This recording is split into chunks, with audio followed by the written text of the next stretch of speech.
आज प्रश्न वाली 11.1 के पंचवा और छठा नंबर प्रश्न का उत्तर जानते हैं, ठीक है। तो चलो देखते हैं क्या बोलता है। 21 सेंटीमीटर त्रिज्या वाले वृत्त के एक चाप केंद्र पर 60 डिग्री कोण अंतरित करती है, ठीक है। मतलब एक वृत्त है, ठीक है, उसकी जो चाप बनाई गई है जिस पर 60 डिग्री का एंगल बनाता है, 60 डिग्री का। थोड़ा सा बड़ा चित्र को लेते हैं, ठीक है। ये 60 डिग्री का एंगल बना रहा है और इसकी जीवा इस प्रकार है, इसका नाम ए और बी केंद्र हो। अब लिखते हैं, ये 21 सेंटीमीटर का त्रिज्या है इसकी, ठीक है। तो लिखते हैं त्रिज्या अर्थात आर बराबर क्या, 21 सेंटीमीटर, और थीटा बराबर 60 डिग्री हो जाएगी, थीटा बराबर 60 डिग्री, ठीक है। तो पहला नंबर प्रश्न कहता है कि चाप की लंबाई ज्ञात करना है, ठीक है। तो चाप की लंबाई क्या होगी, तो लिखते हैं चाप की लंबाई बराबर थीटा बटा 360 पाई आर स्क्वायर, ठीक है। सॉरी 2 पाई आर, थीटा बटा 360 2 पाई आर।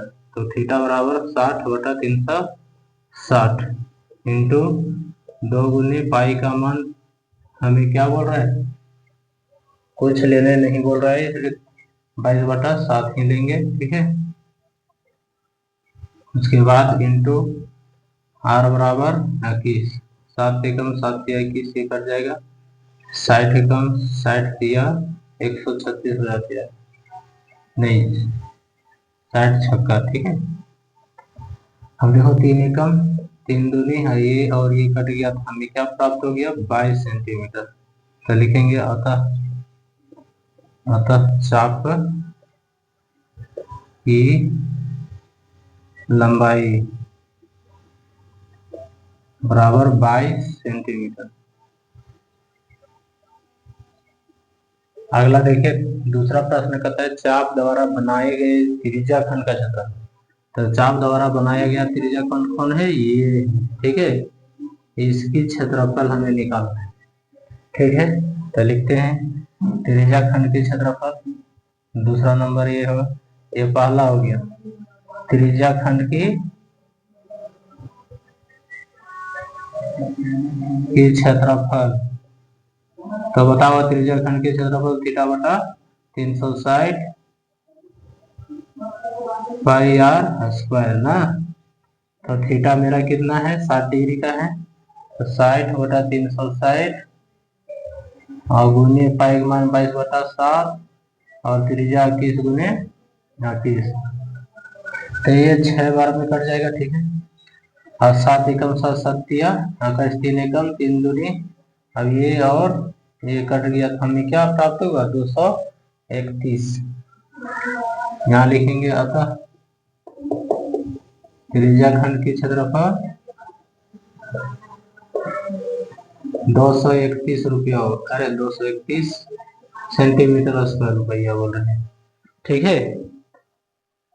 अब तीसरा है संगत जीवा द्वारा बनाया गया वृत्त खंड की क्षेत्रफल। संगत जीवा द्वारा बनाया गया वृत्त खंड कौन है, ये है मेरा छोटा वाला वृत्त खंड, इसकी क्षेत्रफल निकालना है, ठीक है।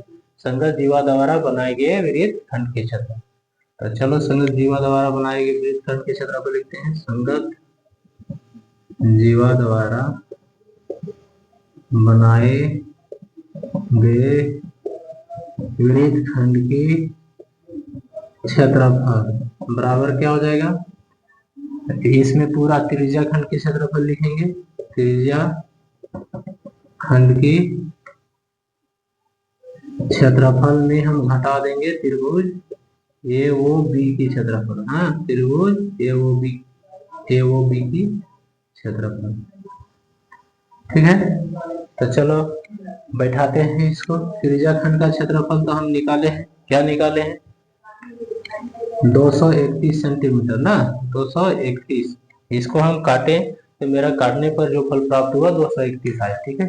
तो 231 सेंटीमीटर स्क्वायर आया माइनस त्रिभुज की क्षेत्रफल। तो त्रिभुज की क्षेत्रफल 1/2 गुने क्या होता है, आधार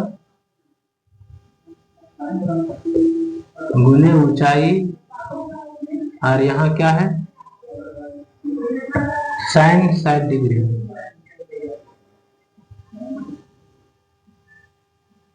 इंटू साइन 60 डिग्री।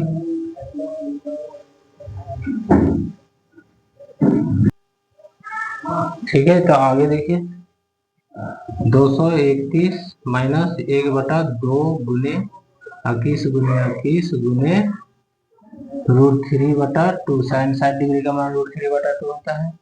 अब 231 माइनस, अब देखो 2 को 2 से गुना करेंगे 4 हो जाएगा, और 21 को गुना करेंगे 441 और √3 हो जाएगा। ठीक है, तो इतना सेंटीमीटर स्क्वायर मेरा आंसर हो गया।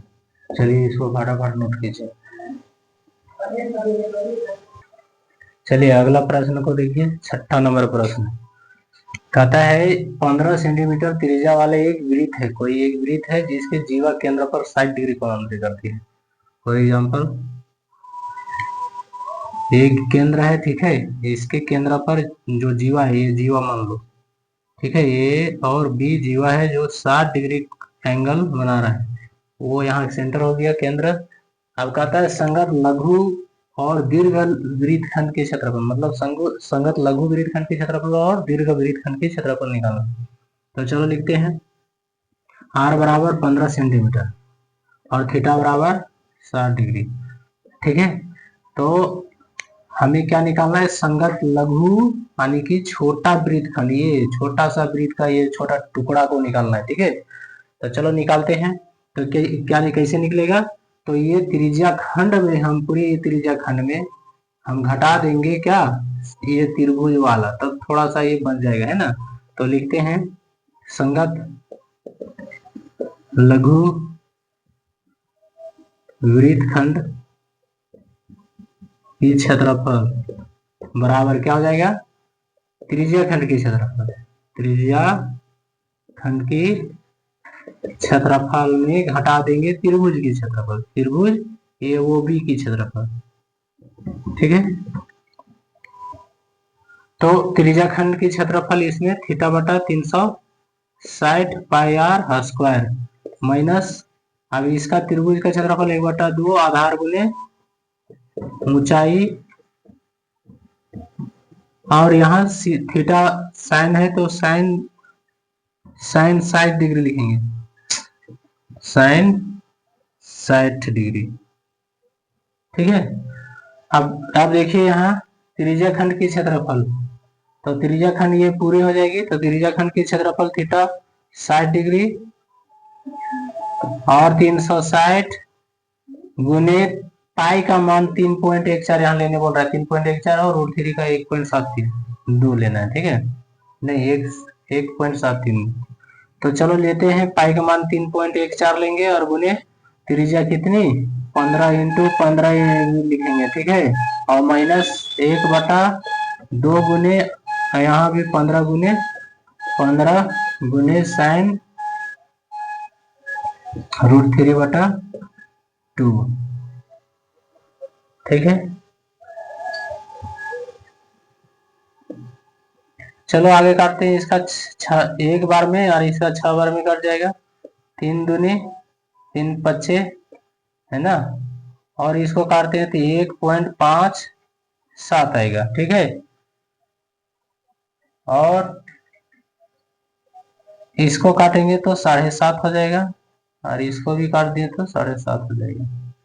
ठीक है, और √3 का मान अलग, चलो लिखते हैं 1.57 × 5 × 15 माइनस यहाँ 7.5 × 7.5 × 1.73 लेंगे, क्योंकि √3 बराबर हमको लेने बोल रहे हैं। ठीक है, तो चलो इसको गुना करेंगे तो मेरा क्या आ जाएगा 117.75 माइनस, फिर क्या हो जाएगा, इसको गुना करेंगे तो 97.3125। ठीक है, जब इसको हम घटाएंगे तो हमें घटाने पर 20.4325 हो जाएगा, 4325। तो ये मेरा क्या हो गया, आंसर हो गया। 7 5 होगा। तो ये मेरा आंसर हो गया। अब अगला दीर्घ वृत्तखंड निकालेंगे, चलो इसको नोट कीजिए। चलिए आगे देखिए, अब हम दीर्घ वृत्तखंड का क्षेत्रफल निकालेंगे। दीर्घ वृत्तखंड यानी ये वाला छोड़कर, है ना, ये वाला छोड़कर यहाँ से पूरे दीर्घ वृत्तखंड, ये पूरे वृत्त का क्षेत्रफल निकालना है, इतना छोड़कर, ठीक है। तो चलो लिखते हैं दीर्घ वृत्तखंड की क्षेत्रफल। दीर्घ वृत्तखंड की क्षेत्रफल बराबर क्या हो जाएगा, दीर्घ वृत्तखंड के क्षेत्रफल में, यानी कि ये बड़ा वाला क्षेत्रफल में, यानी कि पूरे वृत्त का क्षेत्रफल निकालेंगे, पूरा वृत्त का क्षेत्रफल, और उसमें थोड़ा सा हम जब घटा देंगे इतना सा, तो हमको ये पूरा बन जाएगा ना। तो लिखेंगे वृत्त की क्षेत्रफल, वृत्त की क्षेत्रफल माइनस लघु वृत्तखंड की क्षेत्रफल।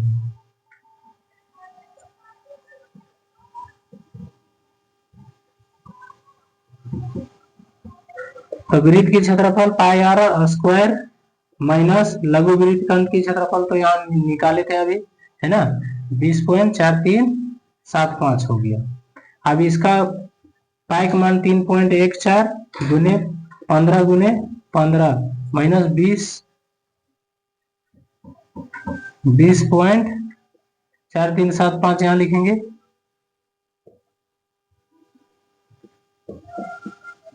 अब इसको गुना करते हैं, तो चलो गुना करने पर मेरा क्या आ जाएगा, लगभग 706.50 आ जाएगा, ठीक है, 706.50। अब इसको हम 20.4375 घटा देंगे, तो हमें क्या प्राप्त हो जाएगा, 686.025 होगा, ठीक है, नहीं सॉरी 625, ठीक है। इतना सेंटीमीटर स्क्वायर आंसर हो गया। ये मेरा क्या निकल गया, दीर्घ वृत्तखंड का। अभी उससे पहले संगत लघु वृत्तखंड का निकाले थे ना। चलो अगला प्रश्न की ओर बढ़ते हैं।